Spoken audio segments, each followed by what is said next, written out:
చీడపీడల బెడద తక్కువ, ప్రకృతి వైపరీత్యాల బెంగ లేదు.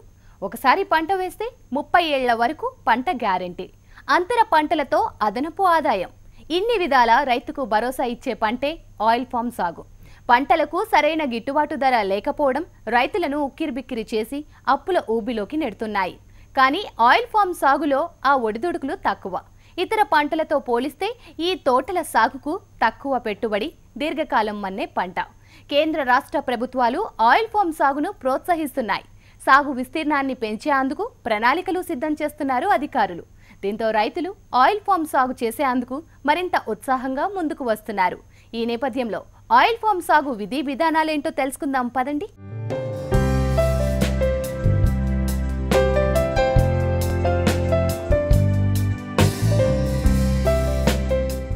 ఆయిల్ ఫామ్ సాగు చేయాలంటే ఖచ్చితంగా ప్రత్యేకమైన వాతావరణ పరిస్థితులు ఉండాలి. వాస్తవానికి వరి పంట కంటే ఎక్కువ నీరు ఆయిల్ ఫామ్ సాగుకు అవసరం అవుతోంది. అలాగే తేలికపాటి నేలలు మాత్రమే అనుకూలంగా ఉంటాయి. ఏ కాలంలోనైనా మొక్కలను నాటుకోవచ్చు. వర్షపాతం సమంగా విస్తరించని ప్రాంతాల్లో స్థిరమైన సాగునీటి సదుపాయంతో సాగు చేయాలి.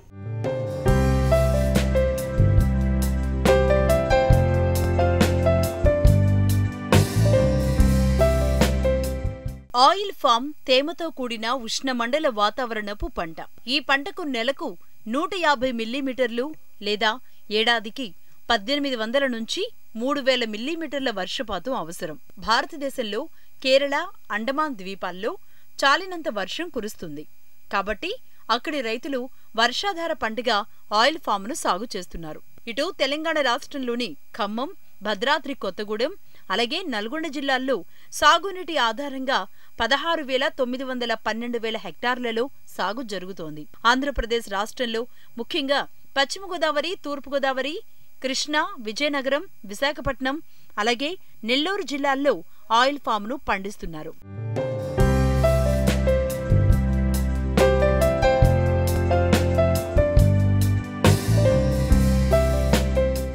ఆయిల్ ఫామ్ సాగుకు సరాసరి 22 నుంచి 23 డిగ్రీల సెంటీగ్రేడ్ల ఉష్ణోగ్రత చాలా అనుకూలం. సూర్యరశ్మి రోజుకు 5 గంటలు ఉండాలి. సముద్ర మట్టం నుంచి 450 నుంచి 900 మీటర్ల ఎత్తు వరకు ఆయిల్ పామ్ సాగు చేసుకోవచ్చు. గాలిలో తేమ 80% కంటే ఎక్కువ ఉండాలి. దాదాపు అన్ని రకాల నేలల్లో ఇది పండుతుంది. నీరు నిలువని లోతైన ఒండ్రు నేలలు అనుకూలం. నేలలో అధిక సేంద్రియ పదార్థం కలిగి నీరు తేలికగా ఇంకిపోయే గుణం ఉండాలి. క్షార గుణం, ఉప్పుగల, మురుగునీరు పోని సముద్రతీర ఇసుక నేలలు సాగుకు పనికిరావు. ప్రపంచం మొత్తం మీద పండించే ఏకైక హైబ్రిడ్ వంగడం టెనేరా. ఇది మందమైన పెంకు కలిగిన డ్యూరా, పెంకులేని పిసిఫెరా రకాలను సంకరం చేయడం ద్వారా రూపొందింది. ఈ టెనేరా సంకర వంగడం పలుచని పెంకు, అధికంగా పీచు భాగం, ఎక్కువ నూనె శాతం కలిగి ఉంటుంది. ఏ కాలంలోనైనా మొక్కలు నాటుకోవచ్చు.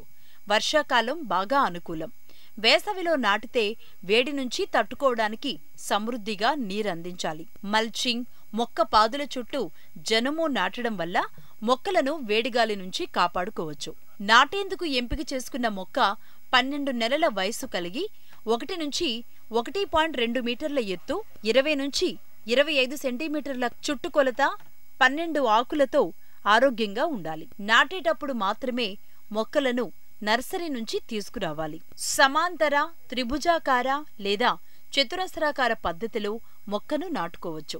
సమాంతర, త్రిభుజాకార పద్ధతిలో మొక్కకు ఎటు చూసినా 9 మీటర్ల దూరం ఉండేలా, ఎకరాకు 57 మొక్కలు ఉండేలా నాటుకోవాలి. చతురస్రాకార పద్ధతిలో ఎకరాకు 47 మొక్కలొచ్చేలా నాటుకోవాలి. నాటడానికి ముందు 2 అడుగుల పొడవు, 2 అడుగుల వెడల్పు, 2 అడుగుల లోతుగల గుంతలు తవ్వుకోవాలి.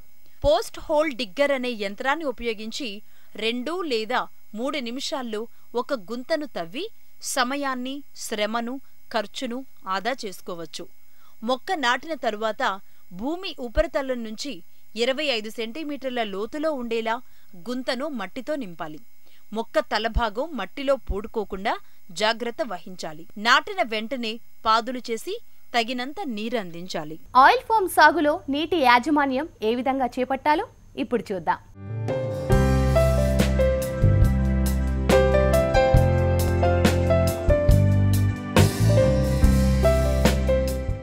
ఆయిల్ పామ్ చాలా త్వరగా పెరిగి ఎక్కువ దిగుబడి ఇస్తుంది. కాబట్టి సమృద్ధిగా సాగునీరు అవసరం. ఆకుల ఉత్పత్తి తగ్గిపోవడానికి, పెరుగుదల సన్నగిల్లేందుకు, ఎక్కువ మగ గెలలు రావడానికి, తద్వారా దిగుబడి తగ్గిపోవడానికి నీటి కొరతే కారణమవుతోంది. నీటి వనరులు సమృద్ధిగా లేని ప్రాంతాలు ఆయిల్ పామ్ సాగుకు పనికిరావు. 3 ఏళ్లు పైబడి ఆయిల్ పామ్ తోటల్లోని మొక్కలకు ప్రతిరోజు వర్షాకాలంలో సుమారు 100 నుంచి 150 లీటర్లు, శీతాకాలంలో 160 నుంచి 170 లీటర్లు, వేసవిలో 265 లీటర్ల నీటిని అందించాలి. వేసవిలో ఎండ తీవ్రత అధికంగా ఉండి వడగాల్పులు ఉంటే 300 నుంచి 350 లీటర్ల నీరు అందించాలి. బిందు లేదా తుంపర పరికరాల ద్వారా నీటిని అందించాలి. బిందు సేద్య పద్ధతిలో ఒక్కొక్క పాదులో కనీసం 4 బిందు పరికరాలను ఏర్పాటు చేసుకోవాలి. ఒక్కొక్క బిందు పరికరం గంటకు 16 లీటర్ల నీరు విడుదల చేస్తే అవసరాన్ని బట్టి రోజుకు 4 నుంచి 5 గంటల సమయం నీరందించాలి. తుంపర సేద్యం అయితే 2 తుంపర పరికరాల్ని మొక్కకు ఇరువైపులా అమర్చుకోవాలి. ఒక్కో తుంపర పరికరం గంటకు 40 లీటర్ల నీరు విడుదల చేస్తే అవసరాన్ని బట్టి రోజుకు 2 నుంచి 3 గంటల సమయం నీరందించాలి. బిందు, తుంపర పరికరాలు సరిగా పనిచేస్తున్నాయో లేదో ఎప్పటికప్పుడు పరిశీలిస్తూ ఉండాలి. ఆయిల్ ఫామ్ తోటల్లో మొక్కల మధ్య దూరం ఎక్కువ కనుక తొలి 3 ఏళ్ల కాలంలో అంతర పంటలు పండించి ఆదాయం పొందవచ్చు. వెలుతురు, నీరు, పోషక పదార్థాల కోసం పామాయిల్ మొక్కతో పోటీ పడని పంటలను ఎన్నుకోవాలి.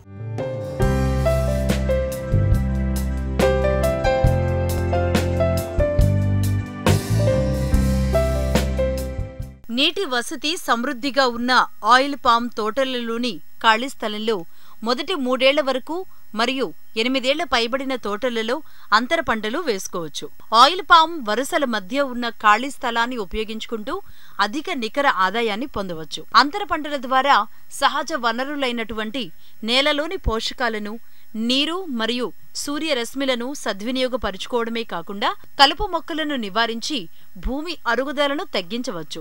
అంతర పంట యొక్క వ్యర్థ పదార్థాలను తిరిగి నేలలో కలపడం ద్వారా అవి కుళ్ళి భూసారాన్ని పెంచి అధిక దిగుబడులతో అదనపు ఆదాయం పొందవచ్చు. మార్కెట్లో ఆయిల్ పామ్ గెలల ధర హెచ్చు తగ్గులు ఉన్నప్పటికీ అంతర పంటల ద్వారా వచ్చే ఆదాయం రైతుకు ఊరటనిస్తుంది. వనరుల సద్వినియోగంతో పాటుగా ఉపాధి అవకాశాలు పెరుగుతాయి.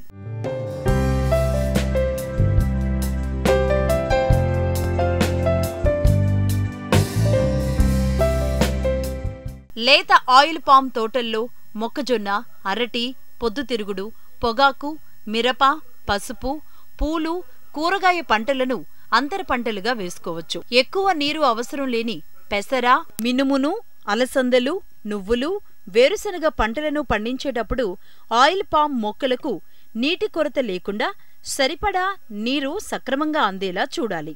అరటి, మొక్కజొన్న, జొన్న, చెరుకు వంటి పంటలు అంతర పంటలుగా వేసుకునేటప్పుడు ఆయిల్ పామ్ మొక్కలపై నీడ పడకుండా జాగ్రత్త పడాలి.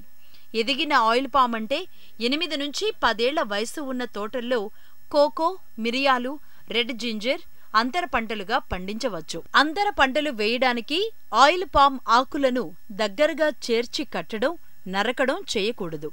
దీనివల్ల మొక్కల్లో కిరణజన్య సంయోగక్రియ తగ్గుతుంది. చెట్టుకు దగ్గరగా దున్నకూడదు. దీనివల్ల వేర్లు దెబ్బతిని నీరు, పోషక పదార్థాలు పీల్చుకోవడం తగ్గిపోతుంది. ఆయిల్ పామ్ మొక్క మీద ఎప్పుడూ కనీసం 33 ఆకులు కలిగుండేలా చూడాలి. అడుగు భాగాన ఎండిన, తెగులు సోకిన ఆకులు మాత్రమే తీసివేయాలి. ఎక్కువగా ఆకులను నరికితే పెరుగుదల, దిగుబడి తగ్గుతుంది. రైతు సోదరులు తమకున్న వనరులను దృష్టిలో ఉంచుకుని సరైన అంతర పంటలను ఎన్నుకుని మేలైన యాజమాన్య పద్ధతులు పాటిస్తే ఆయిల్ పామ్తో పాటుగా అంతర పంటల ద్వారా మంచి ఆదాయం పొందే అవకాశం ఉంది. ఆయిల్ పామ్ సాగులో అబ్లేషన్ అంటే ఏమిటి? పరాగ సంపర్కం ఎప్పుడు చేయాలి? పక్వానికి వచ్చిన గెలలను గుర్తించడం ఎలా? ఇప్పుడు తెలుసుకుందాం.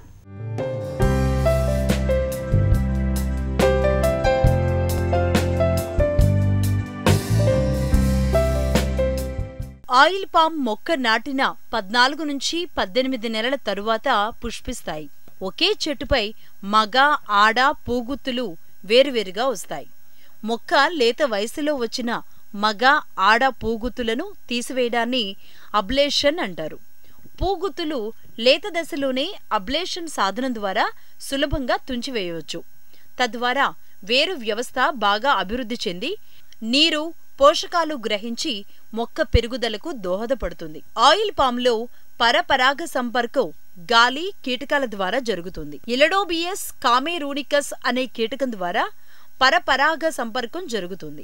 ఆయిల్ పామ్ మొక్కలు నాటిన 2.5 ఏళ్ల తరువాత తోటలో ఈ కీటకాలను విడుదల చేయడం ద్వారా ఫలదీకరణ పూర్తిగా జరిగేందుకు సహాయపడుతుంది. ఆయిల్ పామ్ పాదుల్లో మల్చింగ్ చేయడం వల్ల నీటి ఆదా, కలుపు మొక్కల నివారణ, నేలలో సేంద్రియ పదార్థాలు, పోషకాల లభ్యత, నేలలో సూక్ష్మజీవుల సంఖ్య పెరుగుతుంది. ఎదిగిన తోటల్లో ముక్కలుగా కోసిన ఆకులు, మగ పూగుత్తులు, గడ్డి, కొబ్బరి, డొప్పలు, ఆకులు, మొక్కజొన్న, గెలలు కోసిన తరువాత వచ్చి ఆకులను చాఫ్ కట్టర్ సహాయంతో చిన్న ముక్కలుగా కత్తిరించి పాదుల్లో మల్చింగ్ చేయాలి. 1 నుంచి 3 ఏళ్ల వయసు గల ఆయిల్ పామ్ మొక్కల పాదుల్లో 3 అడుగుల దూరంలో జనుము వేసి పూత దశ వరకు పెంచిన తరువాత దానిని చిన్న ముక్కలుగా చేసి పాదుల్లో వెయ్యాలి. ఈ విధంగా చేస్తే నీటి వృధాను అరికట్టడమే కాకుండా నేలలో సేంద్రియ పదార్థాన్ని కూడా పెంపొందించుకోవచ్చు. దీనివల్ల కలుపు మొక్కల బెడద తగ్గుతుంది. సరైన సమయంలో సరైన పద్ధతిలో ఆయిల్ పామ్ గెలల కోత చాలా ముఖ్యం. ఇది నూనె నాణ్యత, పరిమాణం మీద ప్రభావం చూపుతుంది. గెలలోని పండ్లు నలుపు నుంచి నారింజ రంగులోకి మారుతాయి. 5 నుంచి 10 పండ్లు గెల నుంచి వాటికవే రాలుతాయి. రాలిన పండ్లను గట్టిగా నొక్కినప్పుడు నారింజ రంగు కలిగిన నూనె బయటకు రావడం గమనించవచ్చు. ఈ విధంగా పక్వానికొచ్చిన గెలలను మాత్రమే కొయ్యాలి. గెలలు కోసేటప్పుడు గెల కాడ పొడవు 5 సెంటీమీటర్ల కన్నా తక్కువ ఉండాలి. మొక్కలు చిన్నగా ఉన్నప్పుడు బల్లెంను ఉపయోగించి గెలలు కొయ్యాలి. ఎదిగిన తోటల్లో అల్యూమినియం కడ్డీకి కత్తిని బిగించి లేదా ట్రాక్టర్కు అనుసంధానించిన హైడ్రాలిక్ లిఫ్ట్ ప్లాట్ఫామ్ మీద నుంచి అల్యూమినియం కడ్లీకి బిగించిన కత్తితో గెలలను కోయాలి. గెలలు కోసిన వెంటనే వాటిని ట్రాక్టర్, ఆటో లేదా ఎద్దుల బండి ద్వారా గెలలు పాడవకుండా సేకరణా కేంద్రానికి సాధ్యమైనంత త్వరగా తరలించాలి. ఆయిల్ పామ్ ఓ కల్పవృక్షం. అదెలాగో మీరే చూడండి.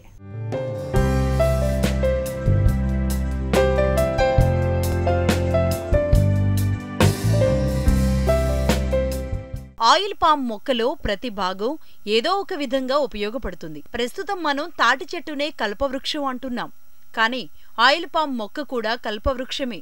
దీనివల్ల అనేక ఉపయోగాలున్నాయి. ఆయిల్ పామ్ గెలల ద్వారా వచ్చే పండ్ల నుంచి వంట నూనె తీయవచ్చు. నూనె తీసే ప్రక్రియలో వచ్చే ఖాళీ గెలల ఆకుల మట్ట నుంచి విద్యుత్ ఉత్పత్తిలో వాడవచ్చు. నూనె తీసే ప్రక్రియలో వచ్చే పీచు వంట చెరకుగా, సీట్లు, పరుపుల తయారీలో కూడా ఉపయోగపడుతుంది. పామాయిల్ గింజల నుంచి సైతం నూనెను తీయవచ్చు. ఈ ప్రక్రియలో వచ్చే మడ్డిని బయోగ్యాస్గా, పొలాల్లో ఎరువుగా, చేపలకు ఆహారంగా ఉపయోగించుకోవచ్చు. పామాయిల్ చెట్టు మట్టలు, ఖాళీ గెలలను కాల్చితే వచ్చే బూడిదను పొలాల్లో వేస్తే మంచి ఎరువుగా ఉపయోగపడుతుంది. దీనిలో దాదాపుగా 16 నుంచి 20% పొటాషియం లభిస్తుంది. పామాయిల్ ఆకులను తోటల్లో వేస్తే మల్చింగ్ గా ఉపయోగపడతాయి. పామాయిల్ను బయోడీజిల్ గా ఇతర దేశాలలో వాడుతున్నారు. ఆయిల్ పామ్ తోటలు విస్తృతంగా సాగు చేయడంతో వంట నూనెల అవసరాలే కాకుండా వాహనాలు నడిపేందుకు కాలుష్య రహిత ఇంధనంగా వాడవచ్చు. ఇటీవల పరిశోధనల్లో తేలిన ప్రకారం మస్కిటో కాయిల్స్ తయారీలోనూ పామాయిల్ షెల్స్ ను వాడుతున్నారు. దేశీయ నూనె అవసరాల్లో 50% వరకు విదేశాల నుంచే దిగుమతి చేసుకుంటున్నాం. భవిష్యత్ అవసరాల దృష్ట్యా చూసినా ఈ పంటలకు ఎంతో డిమాండ్ ఉంటుంది. భూమి ఉండి ప్రత్యక్షంగా సాగు చేసేందుకు వీలు లేకుండా పట్టణాల్లో ఉండే వారికి ఆయిల్ పామ్ సాగు అత్యుత్తమైనది. ఎరువులు, పురుగు మందుల అవసరం లేదు, పెట్టుబడి తక్కువే. అందుకే ఆయిల్ పామ్ సాగు రైతులకు లాభసాటి పంట.